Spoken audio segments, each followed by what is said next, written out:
Let's say your dream car is a red Lexus, and you go through the steps, you know how to manifest it, see yourself in the car, not see yourself driving by in the car, because that's not how it would be if you had the car.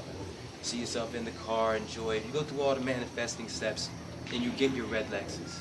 Then you're extremely appreciative, you're happy for it, you're enthusiastic, you're sending out a signal. And that signal has to come back to you, the same exact one. And in order for God or whoever you believe created you and is creating your life, in order for that being to get you to think that again, it can't give you another red Lexus. If you did, it would be a different feeling. You'd be appreciative, but it's like, I already got one, I can't drive two, I'm happy for it, but it's not the same feeling. In order to get that same feeling and complete the third law of motion, God would have to step it up and not give you something better. That would get you that excitement again. And unfortunately, that trend of good becoming better also works for bad. And like a bad day just getting worse, and you're getting worse and worse news, and for some reason manifesting bad stuff is quicker and easier than manifesting good. Good things come to those who wait, to whom much is given, much is tested, and that's, the test of time is the biggest test. So the bad just seems to be able to manifest, faster and more often. But you gotta understand, these thoughts, they only exist up here. If you got a bill due on the 15th, well, guess what? It's the 6th. The deadline, all that is still up in the air, and it's not here yet. It's up here. And you have godly control over this world. You got the physical world, and you got the mental world. It's obviously two worlds. You cannot stop thinking until the day you die. There's a reason for that. It's very important. There's obviously two worlds. A physical world that you can feel, and the mental world that's going on upstairs. Because we all know, you can sit here and run a scenario in your mind, and that thing seems real. Real enough to stop your heart. Real enough to wake up from. It's real. It's physical, it's mental, but it's real. We all feel it.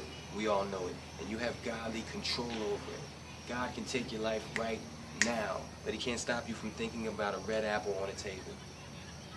You control it. You run what's going on over there, and that's the only place this problem in your life exists right now. So take it over.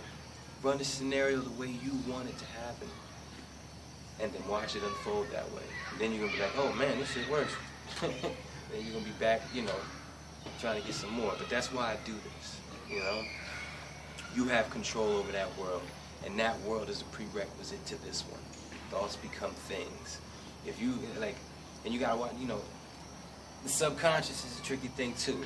It's like if you want to win the lottery or see yourself as a millionaire, the subconscious will come in and be like, you didn't win, you can't win, and it's like, that's a big roadblock, because you have to see yourself and feel yourself as a millionaire in order to eventually get there. You have to keep watering that seed to get there. It's hard to water that seed when your subconscious is constantly kicking in, saying, no you're not, no you can't.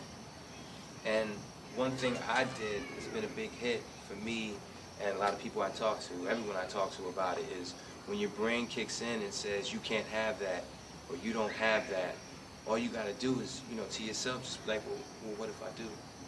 What if I did?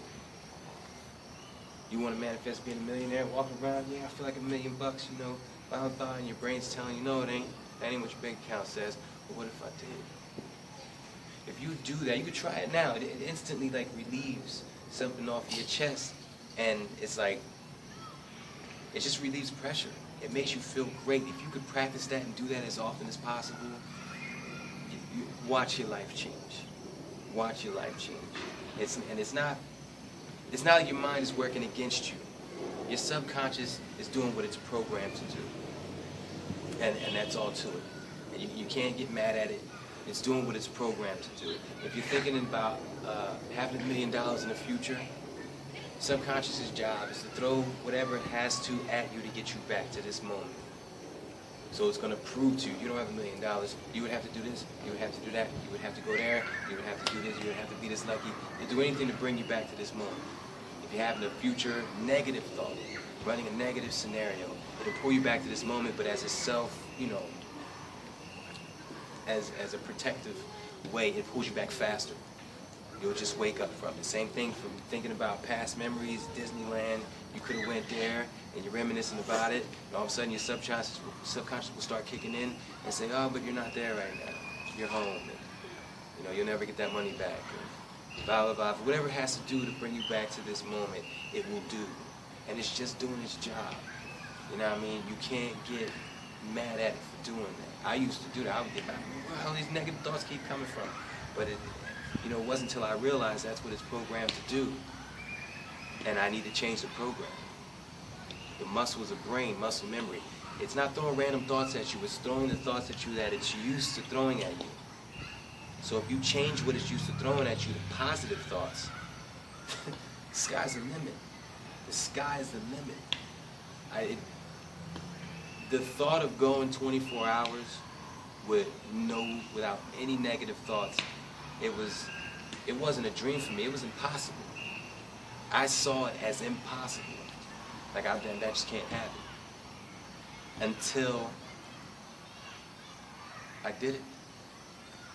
I went 24 hours with barely any negative thoughts at all. And I was just like, this is crazy. I ain't going back. I've excelled to a certain level. I'm not going back.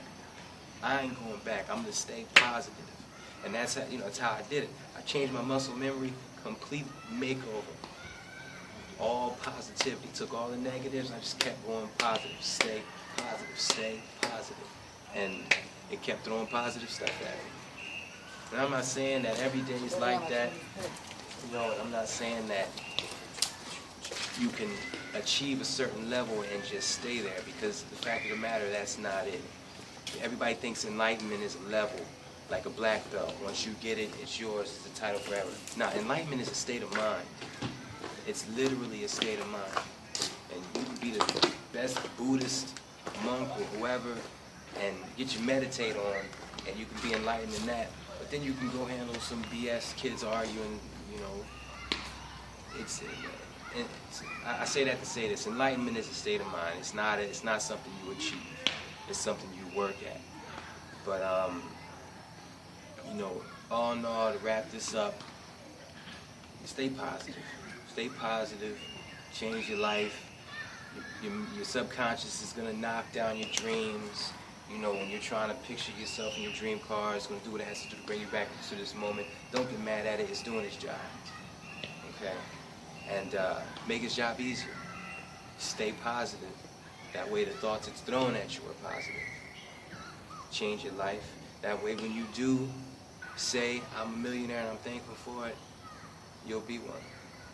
And your subconscious won't have to knock that down. And then you just keep moving up and up. Alright? Thanks for watching. I'll catch you on the next one. Peace.